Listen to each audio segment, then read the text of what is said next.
قد خلت من قبلكم سنن فسيروا في الأرض فانظروا كيف كان عاقبة المكذبين.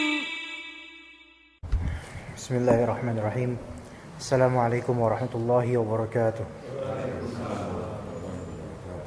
إن الحمد لله نحمده ونستعينه ونستغفره ونعوذ بالله من شرور أنفسنا ومن سيئات أعمالنا من يهده الله فلا مضل له ومن يضلل فلا هادي له أشهد أن لا إله إلا الله وحده لا شريك له وأشهد أن محمدا عبده ورسوله لا نبي بعده.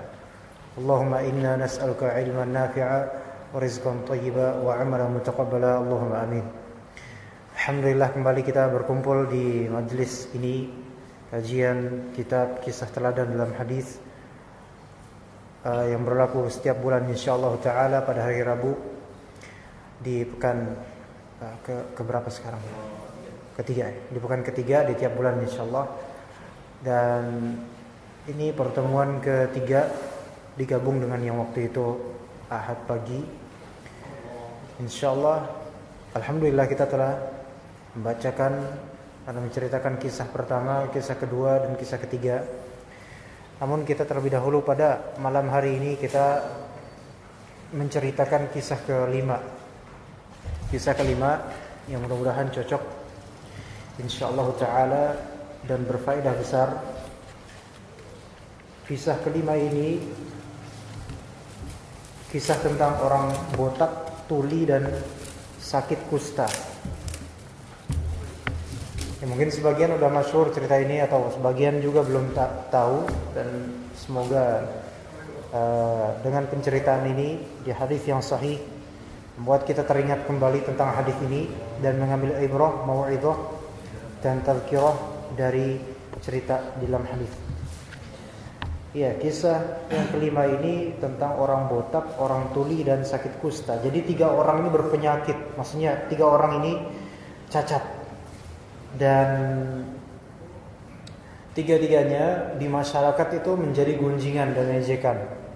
Yang satu karena kebotakannya, yang satu karena ketuliannya, dan yang satu karena sakit kusta.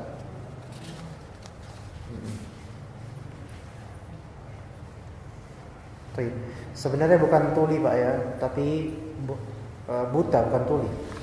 Ini salah judul di sini. Buta ya. Baik. Hadis ini diriwayatkan oleh Abu Hurairah. An Abi Hurairah radhiyallahu anhu, dari Abu Hurairah radhiyallahu anhu, annahu sami'a an-nabiy sallallahu alaihi wasallam yaqul, bahwasanya ia pernah mendengar Nabi Muhammad sallallahu alaihi wasallam bercerita, inna thalathatan min bani Israil abrasa wa aqra'a wa a'ma. Pada suatu ketika di zaman Bani Israel, ada di antara anak-anak cucu Bani Israel, Nabi Israel, anak-anak cucunya, ada 3 orang. Satunya orang itu abros. Abros itu penyakit kulit yang buruk ya, dan tampak di hadapan orang lain. Penyakit kulit abros. Kemudian yang kedua aqra'. Nah, aqra' ini kepalanya botak. Botaknya itu gundul, kinclong. Ya, gundul lah gitu kalau bahasa kitanya. Kadang-kadang kalau orang gundul ya menjadi bahan tertawaan. Terlebih mungkin permukaan kulitnya agak penyak-penyak dikit mungkin gitu kan. Jadi kan diketawain nih orang. Karena normalnya biasanya manusia kan gak gundul, kecuali bayi mungkin. Nah, ini gundul, kinclong gitu. Dan dia berusaha untuk menumbuhkan gak bisa-bisa. Dengan izin Allah gak bisa-bisa. Wa a'ma, dan satu lagi orang buta. Ya, gak bisa ngelihat. Kalau misalnya kita disuruh milih misalnya, mau yang abros, yang aqra' apa yang a'ma? Gak ada yang kita pilih ya. Paling parahnya apa kira-kira? Paling gak enak kira-kira yang mana?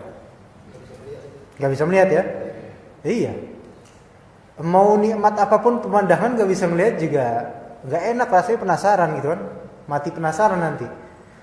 Tapi kalau misalnya masih kusta, ya emang nggak enak banget. Cuma dia masih bisa melihat. Jadi dan kemudian yang botak paling ringan mungkin, masih paling mending lah dibandingkan sampai nggak bisa melihat. Ya, taib. Aradallahu ayyabtaliyahum. Allah Subhanahu wa taala ingin menguji mereka semua. Ya. Jadi ada 3 orang cacat ini Allah pengen menguji mereka satu persatu. Faba'atha ilaihim malaka, maka Allah pun mengutus kepada mereka seorang malaikat. Ya, diutus oleh Allah taala seorang malaikat, dan ini mudah bagi Allah Subhanahu wa taala. Mengutus seorang malaikat, dan malaikat tersebut akan hadir nanti dengan wujud manusia biasa. Itu mungkin gak? Mungkin gak misalnya di zaman ini malaikat menjelma menjadi manusia biasa? Mungkin saja kalau Allah menghendaki. Tetapi kalau misalnya ternyata wujudnya manusia, kemudian ternyata dia menipu, ya pura-pura untuk menipu, maka ini bukan malaikat pastinya, ini jin. Jadi jin pun bisa menjelma menjadi manusia, tetapi tidak semua jin. Nah, ini dengan kuasa dan izin Allah Subhanahu wa taala. Faba'atha ilaihim malaka, maka Allah taala pun karena ingin menguji mereka satu-satu, maka Allah utus malaikat kepada mereka.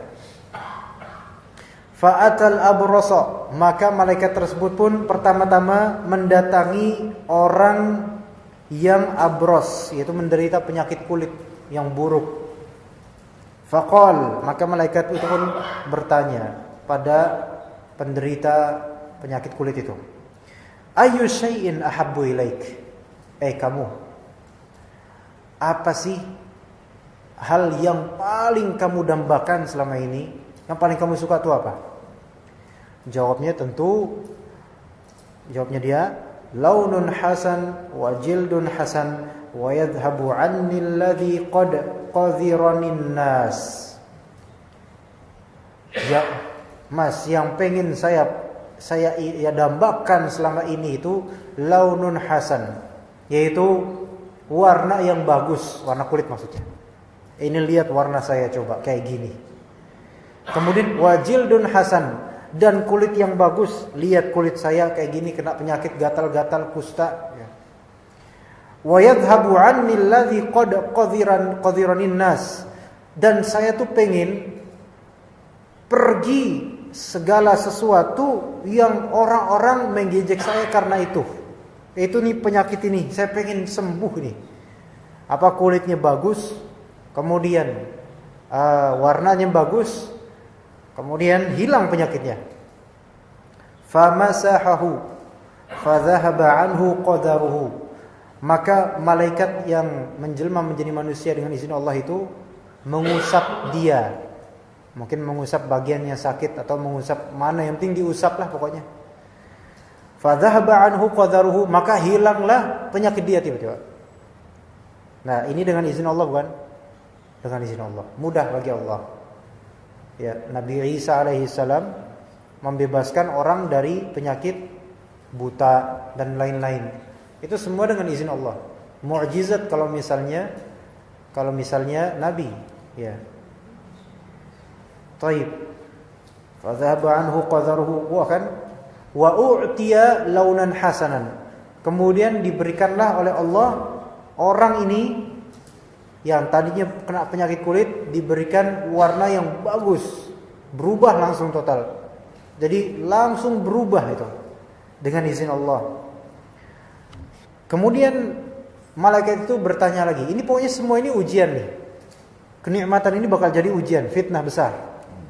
Maka berkatalah para malaikat tersebut kepada orang itu, fa ayyul mali ahabbu ilaik? Mas, kamu sekarang sudah sembuh, warna kamu sudah bagus, kulit kamu sudah kinclong, bagus. Sekarang saya mau tahu, Mas, sampean ini harta paling yang sampean suka itu apa? Apa yang paling suka? Maka dia pun menjawab al-ibil. Al-ibil artinya adalah unta. Ya, unta. Saya kepengin unta. Atau mungkin di riwayatnya berbeda, ini agak ragu-ragu. Ada yang berkata unta, ada yang berkata al-baqar. Pokoknya antara unta ataupun sapi, pokoknya itulah binatang. Ya. Fa'u'tiya naqatan usyara. Maka kemudian malaikat itu memberinya seekor unta yang sedang bunting. Lagi meteng kalau bahasa Jawanya.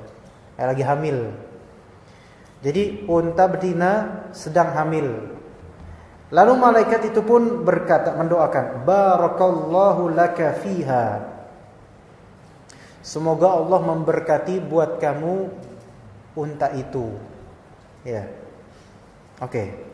Jadi unta itu nanti bakal dijadikan modal bisnis. Kan enak tadinya buruk rupa, Allah Ta'ala kasih perubahan yang drastis.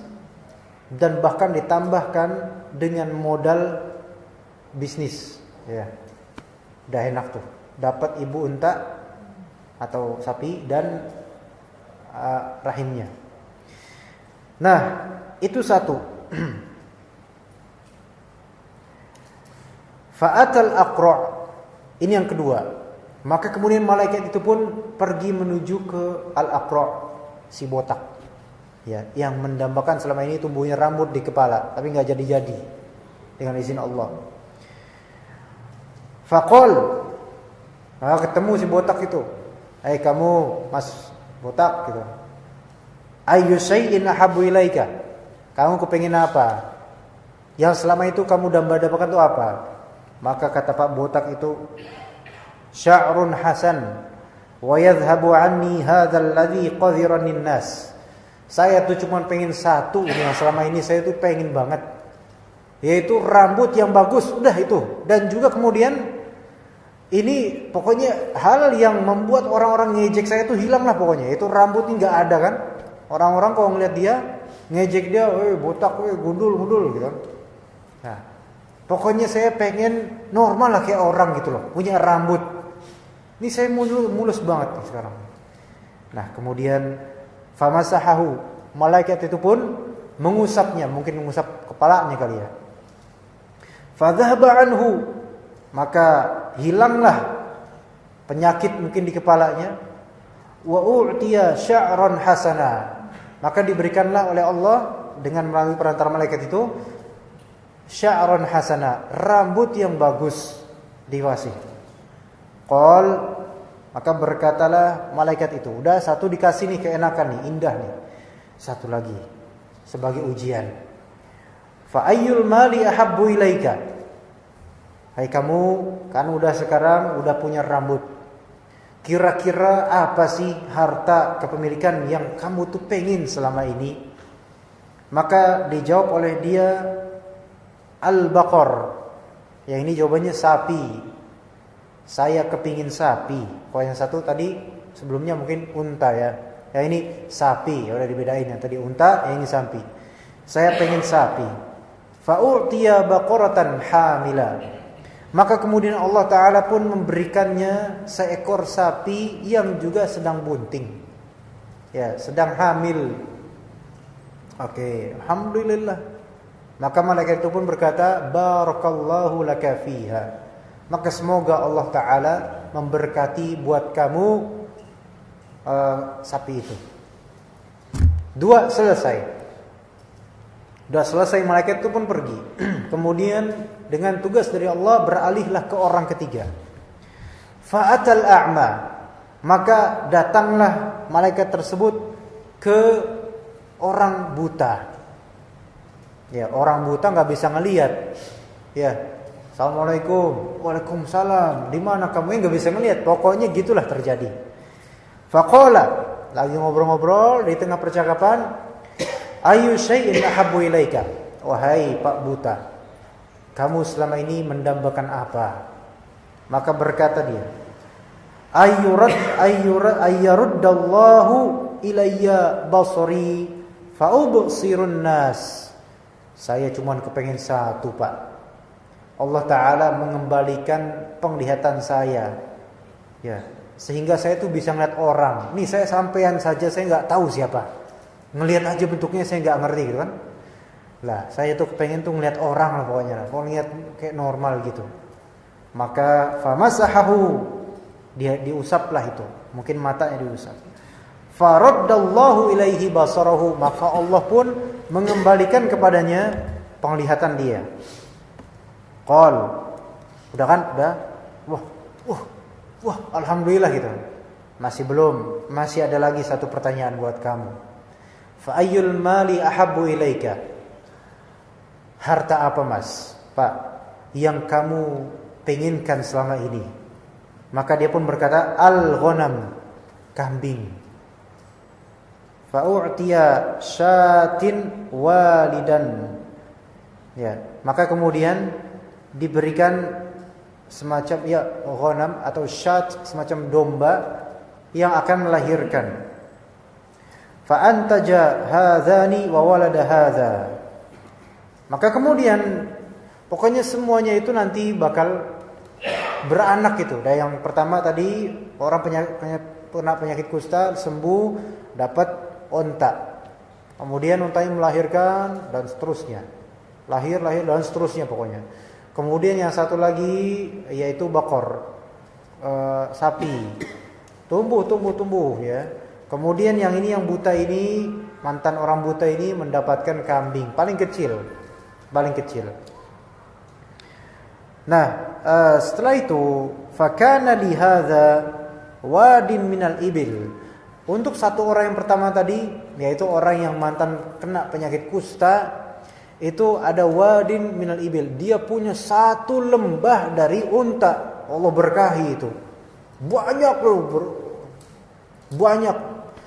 Belum tentu sih Allah bukan berarti mesti berkah, enggak. Tapi yang penting Allah Ta'ala berikan banyak gitu. Ya, diusahakan, dijadikan ladang usaha sampai dia punya peternakan unta sampai satu lembah, masya Allah. Kemudian juga walihada wadin minal bakor. Untuk yang mantan orang yang kedua itu orang apa tadi? Botak ya. Itu juga satu lembah dari diisinya cuma apa? Cuma sapinya doang. Punya dia itu, harta semua itu. Kalau sekarang Pak, kita punya satu lembah, gak usah sapi lah, satu lembah ayam aja udah senang kita kan. Lah ini kambing, ini sapi, unta lagi yang paling tinggi unta terus. Itu pastinya kan. Kemudian wa utiya hadza fakana li hadza walihada wadin minal ghanam, dan yang tadi mantan orang buta mendapatkan atau sampai investnya sampai satu lembah ghanam. Nah, sekarang kan udah tuh bermasa-masa itu kan menumbuhkan itu semua butuh bertahun-tahun. Nah, butuh bertahun-tahun. Udah dah. Jauh lama akhirnya malaikat yang pertama kali mendatangi mereka datang lagi.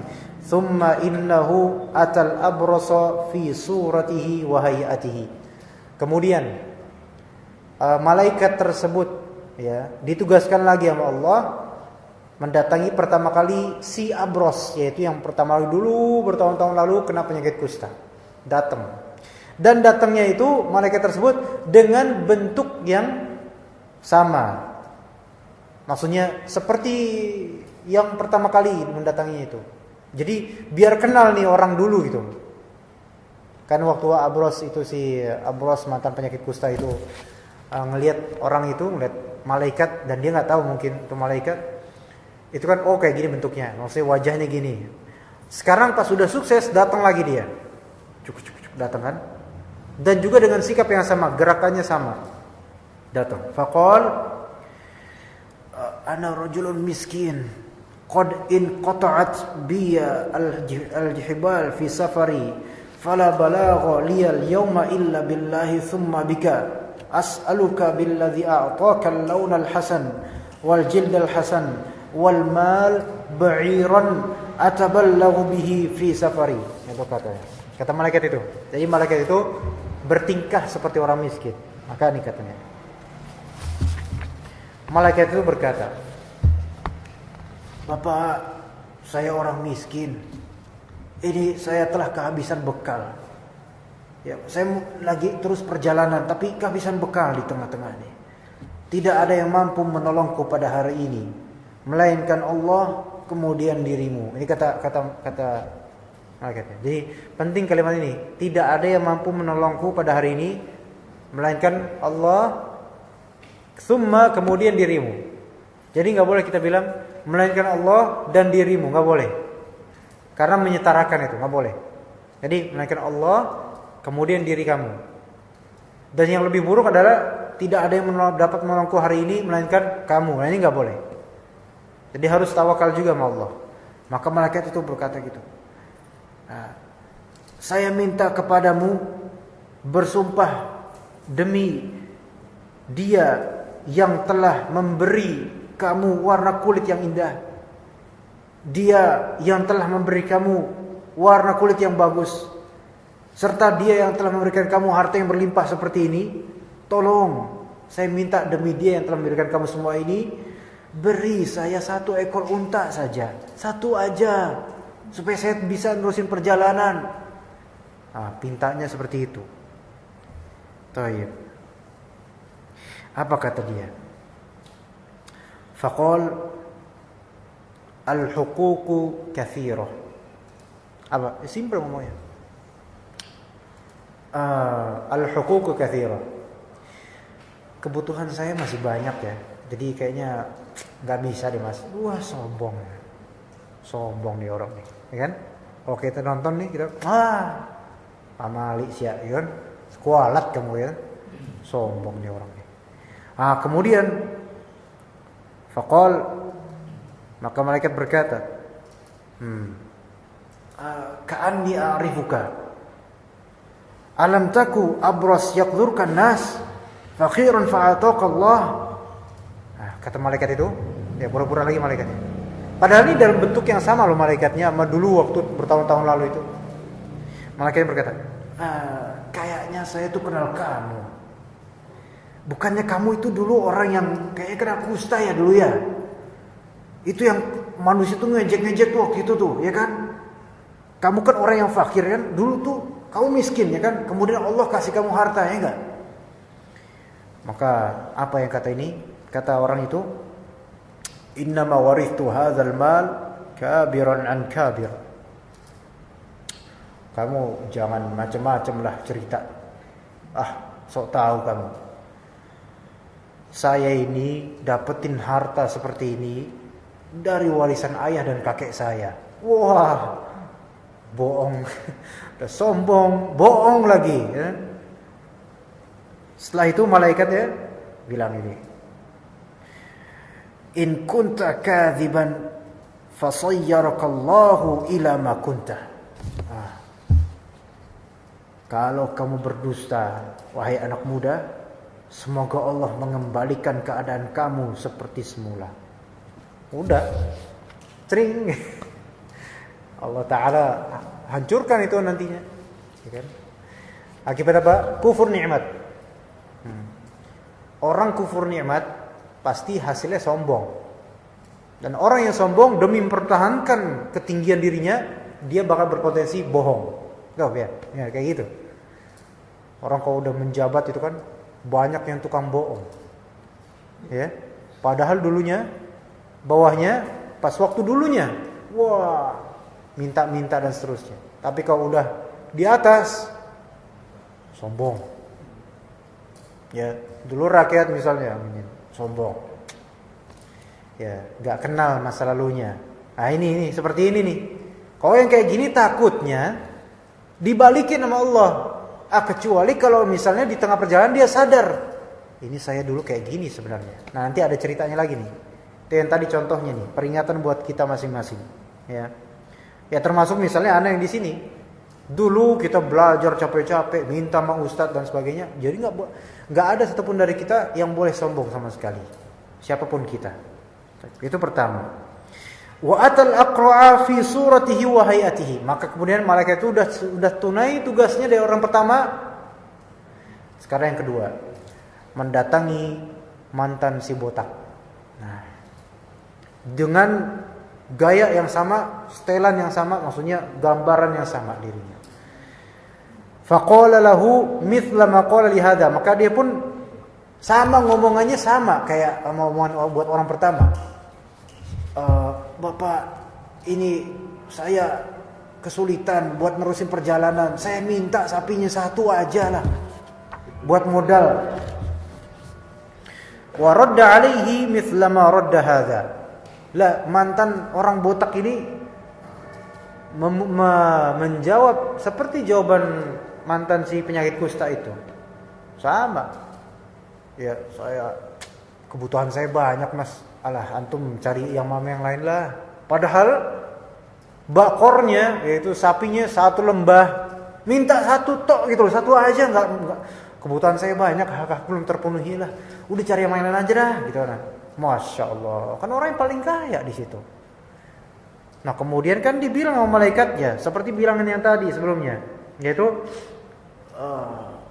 kayaknya saya kenal kamu deh. Dulu itu kamu itu kan yang botak itu lah. Ya? Kamu botak dulu, diejek-ejek sama orang, miskin lagi. Udah nggak punya rambut, nggak punya harta pula. Nah, kayak gitu bilang, nggak, saya bukan kayak gitu. Ini semua harta dari bapak saya. Wah, masya Allah, sombongnya. Maka berkatalah malaikat itu, in kunta kadziban fasayyarakallahu ila ma kunta. Kalau kamu bohong, wahai anak muda, semoga Allah kembalikan kamu ke keadaan semula kamu dulu, jadi botak lagi, miskin lagi. Pergi langsung. Ya udah, kena kutukan lah habis itu sama Allah. Baik. Final.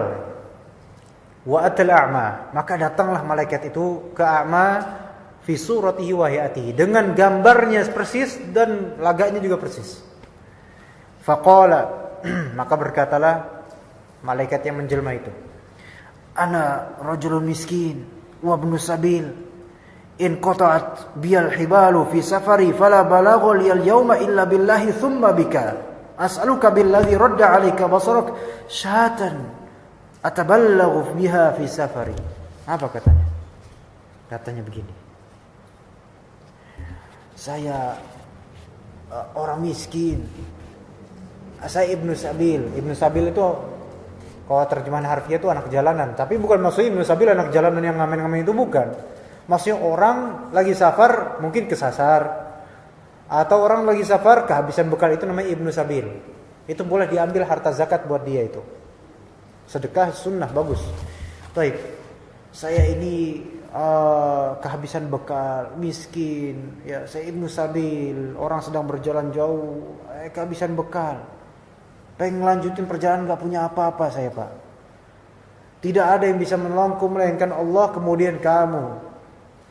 Saya minta dong sama kamu, demi dia, demi Allah yang telah mengembalikan penglihatan kamu, saya minta satu kambing aja. Kan itu kan orang buta, mantan orang buta itu udah sehat, gagah, punya kambing satu lembah.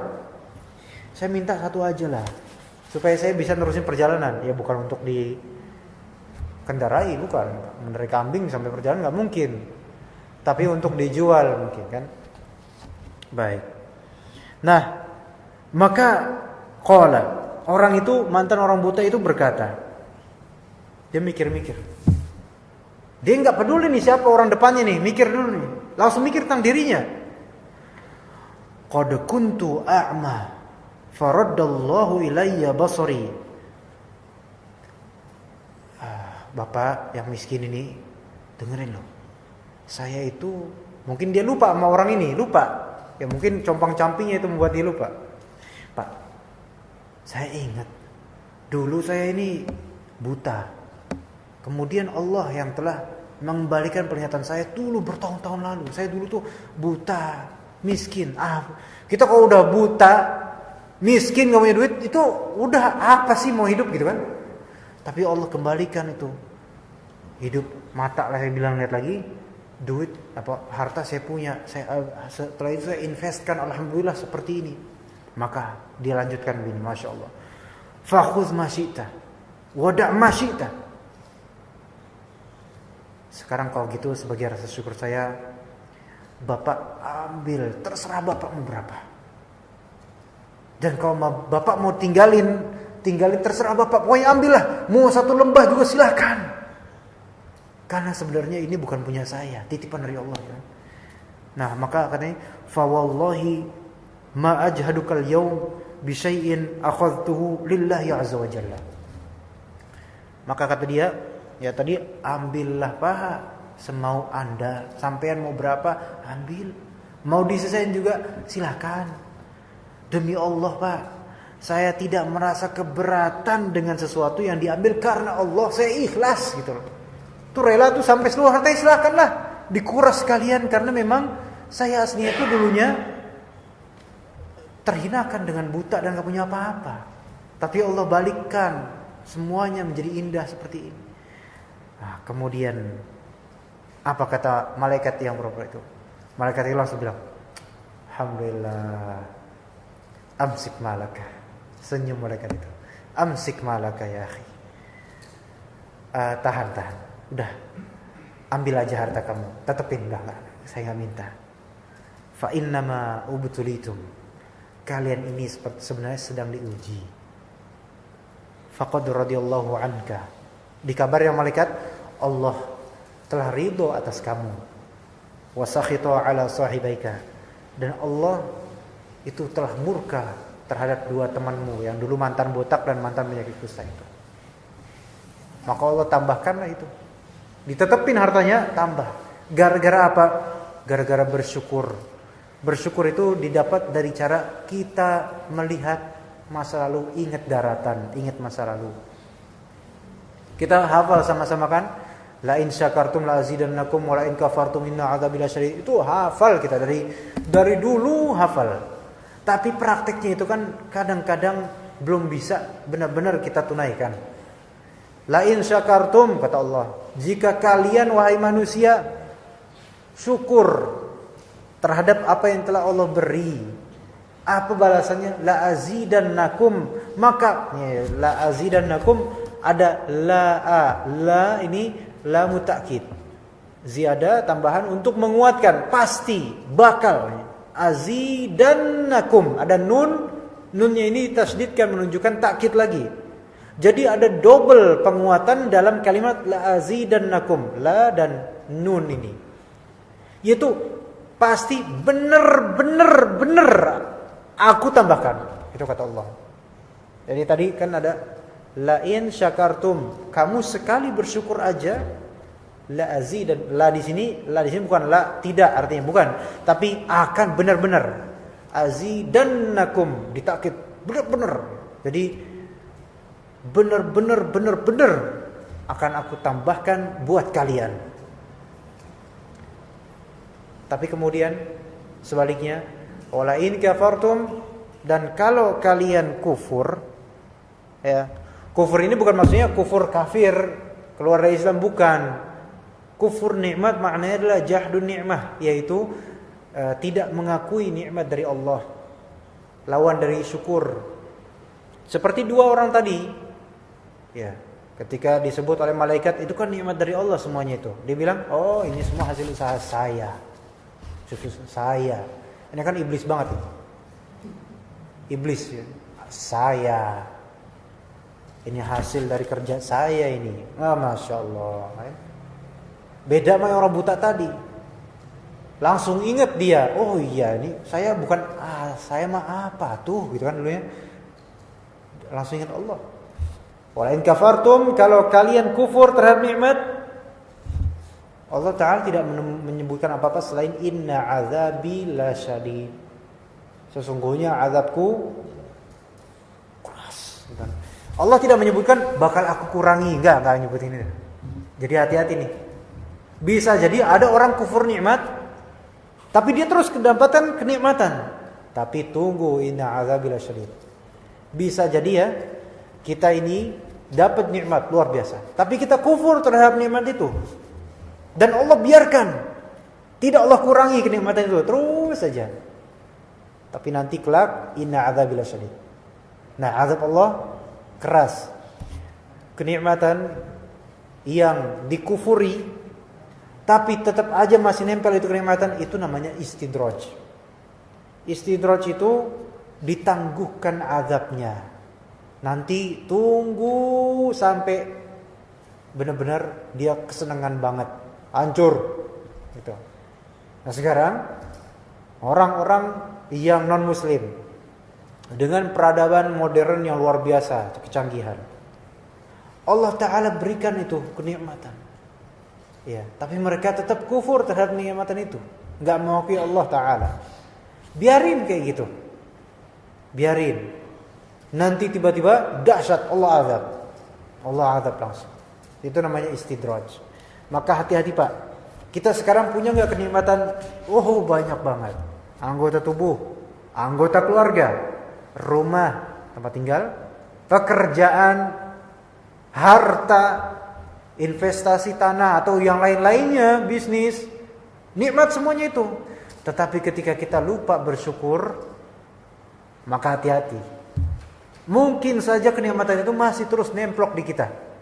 Tetapi hati-hati, kelak bakal jatuhnya jauh lebih mengerikan daripada orang yang ditegur sebelumnya. Maka bersyukur kalau misalnya sekarang kita ditegur sama Allah dengan musibah, misal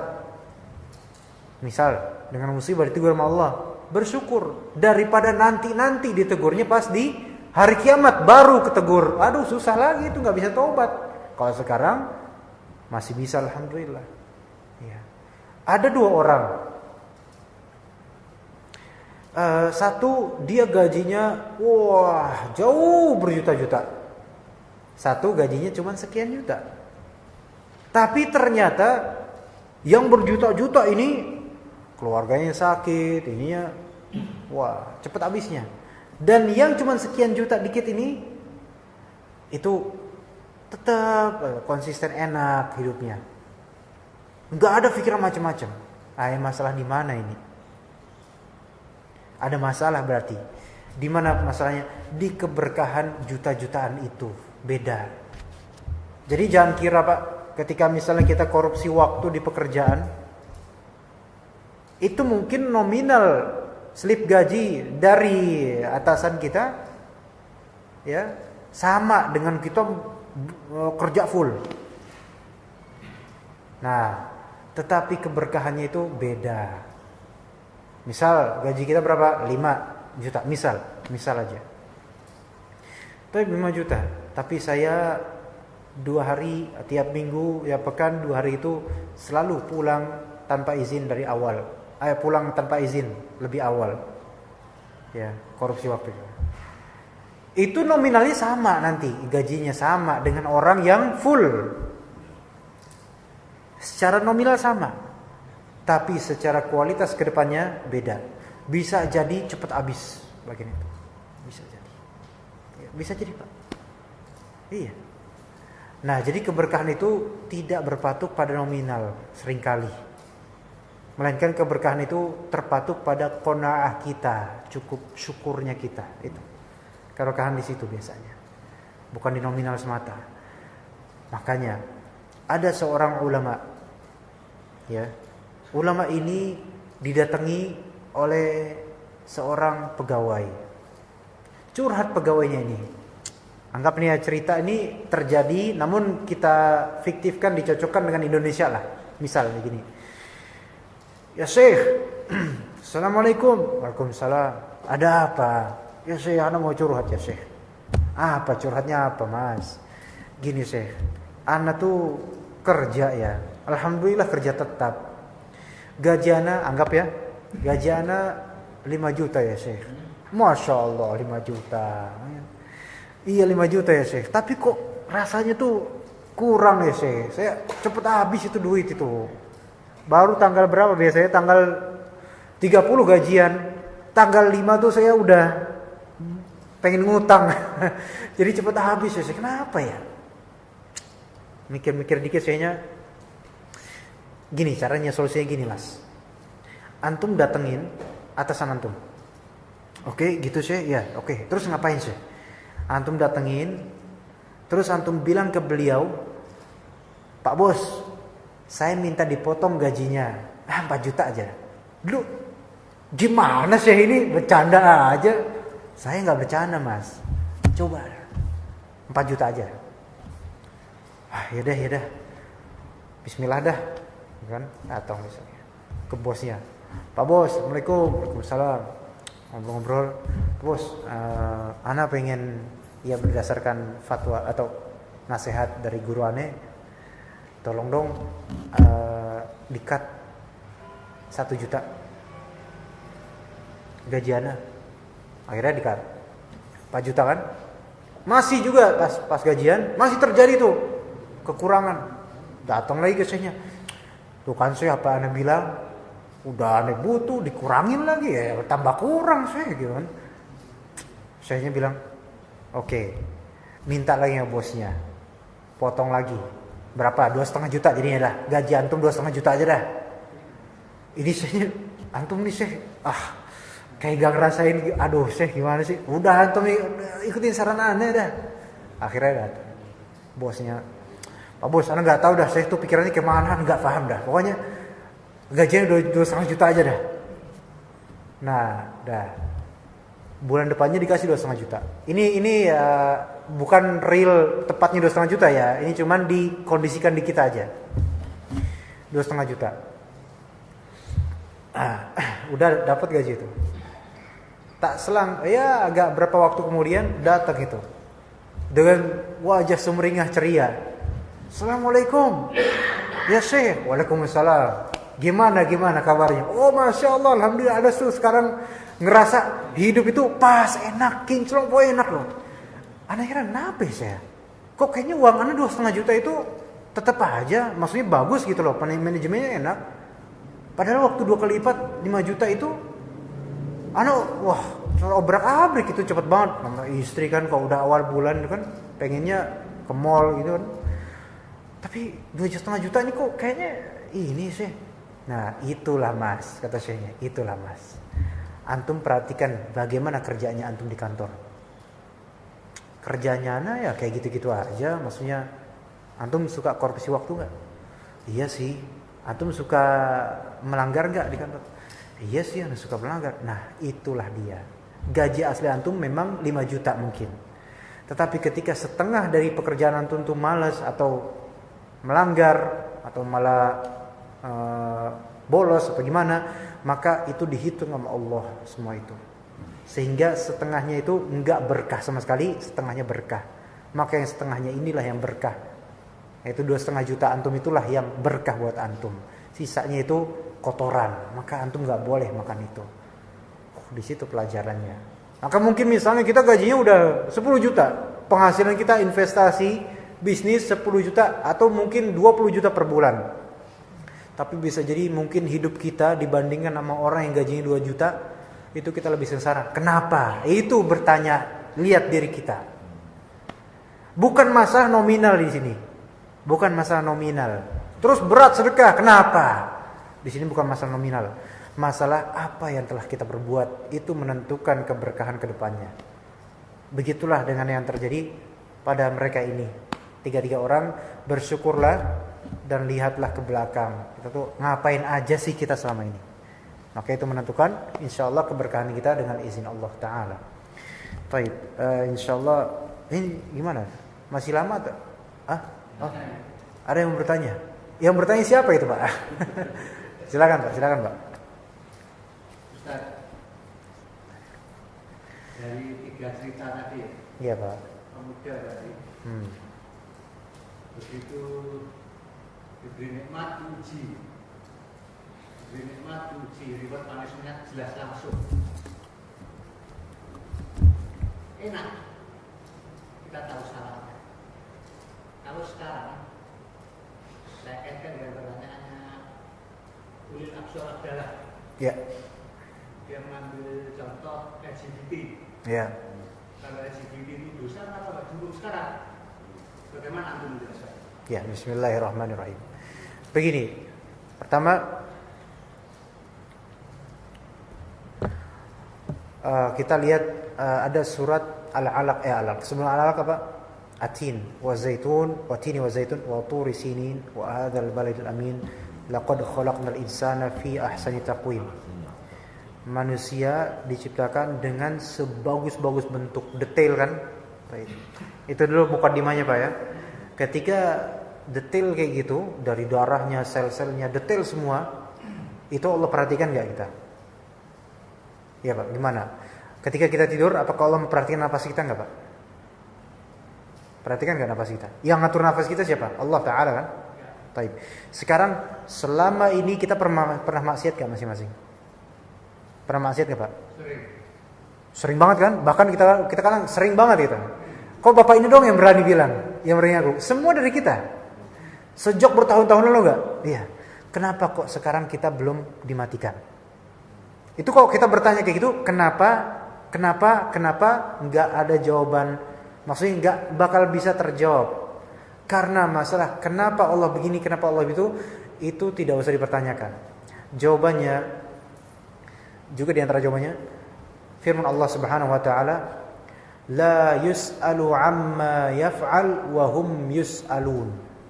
Di dalam ayat di surat apa? Ayat lupa. Tidak ingat, bisa Bapak cari. La yus'alu amma yaf'al wa hum yus'alun. Allah Ta'ala tidak ditanya tentang apa yang dia perbuat dari mengazab atau tidak, dia ditanya, tetapi merekalah manusia yang akan ditanya kelak. Jadi kita jangan mempertanyakan itu. Justru jadinya nanti syubhat. Itu pertama. Ya, itu pertama. Kedua, tadi masalah istidraj. Istidraj Allah tangguhkan azab sampai nanti azabnya paling pedih nanti. Jadi biarin aja, biarin. Ngomong kayak itu justru ujian dari Allah buat siapa dari kita. Terfitnah enggak kalbu kita? Pikiran kita terfitnah. Jangan sampai kita bilang, oh ya juga, benar juga kata dia ya. Enggak. Ini namanya istidraj. Apa kata Allah Tabaraka Ta'ala? Lihat di surat Al-Qalam. Sanastadrijuhum min haitsu la ya'lamun wa umli lahum inna kaidi matin. Kata Allah Ta'ala, sanastadrijuhum, maka kami akan istidrajkan mereka, kami akan tangguhkan mereka azab min haitsu la ya'lamun, dari sisi yang mereka tuh tidak ketahui. Bapak yang tersebut, yang tadi Bapak sebutkan, ketika dia mengatakan itu, biarin. Kita perserahkan urusan ke Allah Ta'ala. Kita ingat iman di firman Allah, sanastadrijuhum min haitsu la ya'lamun. Bahwasanya Allah berikan istidraj, penangguhan terhadap orang-orang seperti ini sampai nanti di sisi yang mereka tuh enggak sangka-sangka. Wa umli lahum, dan Allah dikte mereka, biarin gitu. Terus aja. Inna kaidi matin, kata Allah Ta'ala, sesungguhnya makarku, yaitu tipuan dariku, itu sangat kuat sehingga mereka itu enggak sadar telah tertipu. Karena apa? Mereka sebenarnya berusaha menipu kaum muslimin. Dan Allah Ta'ala mempunyai makar dan tipuan yang lebih mengerikan daripada mereka untuk membalas mereka. Iya. Juga surat At-Tariq. Akhirannya gimana, Pak? Akhirannya gimana? Wa akidu kaida. Ya kan? Famahilhum ruwaida. Ini innahum, orang-orang kafir dan yang sejenis ini, yakiduna kaida, memberikan tipuan. Ini sebenarnya pertanyaan seperti ini, mempertanyakan kalau misalnya LGBT dia terkutuk dalam agama, kaum Sodom dan semacamnya, kenapa ini enggak diazab negeri ini? Kenapa enggak diazab? Nah, kenapa enggak diazab? Pertanyaan ini sebenarnya kait, tipuan. Innahum yakiduna kaida. Mereka ini sebenarnya mau menipu, suatu penipuan. Nah, orang-orang yang hatinya lemah, imannya dikit atau enggak ada imannya, tertipu dengan pertanyaan ini. Maka bilang, ya juga ya, kenapa kok enggak diadab kita-kita? Itulah yang terjadi di zaman-zaman dahulu dari para nabi, kaum-kaumnya nabi. Iya, menantang mereka. Ya. Kemudian kata Allah, wa akidu kaida. Dan aku bisa menipu dengan suatu penipuan. Famahilhum ruwaida. Mahil artinya mahil, yaitu biarin sebentar, nanti juga bentar lagi nanti akan hancur itu. Iya. Kenapa Ustaz enggak ke lama kana Allahu liyu'adzibuhum wa anta fihim wa ma kana Allahu Liyu'adzibahum ya yastaghfiru. Ya, itu bisa juga karena masih ada sisa-sisa orang yang memang di negeri ini masih mendakwahkan menentang mereka. Masih itu sebagai bentuk rahmatnya Allah Ta'ala. Bapak kalau misalnya di Android ada kitab Musnad Imam Ahmad gak Pak? Kalau misalnya ada sebab kapan Allah azabkan, Allah umumkan, yaitu umumkan semua kena azab, ada sebabnya. Di hadis riwayat Abu Bakar radhiyallahu anhu, insyaallah saya bacakan bentar di Musnad Imam Ahmad. Bismillah. Ada sebabnya Pak. Sampai kapan ini? Nanti azab tersebut sampai nanti kita tunggu azab tersebut nih. Rasulullah SAW bersabda, Innan nasa idza ra'awul munkara falam yunkiruhu aw syaka an ya'ummahumullahu bi'iqabih. Hadis Musnad Ahmad, hadis kedua. Sesungguhnya manusia jika mereka melihat suatu kemungkaran dan mereka tidak mengingkarinya, maka Allah Ta'ala, ditakutkan Allah Ta'ala akan menimpakan siksa kepada mereka semua walaupun ada orang berilmu di situ. Jadi jika ada orang berilmu diam terhadap ini semua, diam, maksudnya nggak melawan walaupun dengan lisan, diam. Mungkin nggak enakan atau sudah dibayar. Ini Allah Ta'ala akan umumkan azab, semuanya kena azab. Makanya ada desa kena azab, tapi kok Jakarta belum kena ya? Karena di Jakarta alhamdulillah masih ada dai-dai yang berusaha insyaallah men-solving problem umat dalam hal ini. Dan juga mungkin di antara ada antum yang beristighfar dan meminta ampunan. Tapi jangan merasa aman. Tetap ini adalah istidraj buat mereka. Takutnya kita juga kena nanti. Na'udzubillah. Mereka ini anak-anak buah Dajjal, Pak. Ketika Dajjal itu makarnya kuat banget dan mereka ini kroco-kroconya. Makanya berlindung pada Allah Ta'ala dari itu semua. Kita tutup dengan doa kafaratul majlis. Terima kasih atas kedatangan antum semua dan penyimpakannya. Semoga ilmu berkah. Subhanakallahumma bihamdika asyhadu an la ilaha illa anta astaghfiruka wa atubu ilaik. Wassalamualaikum warahmatullahi wabarakatuh.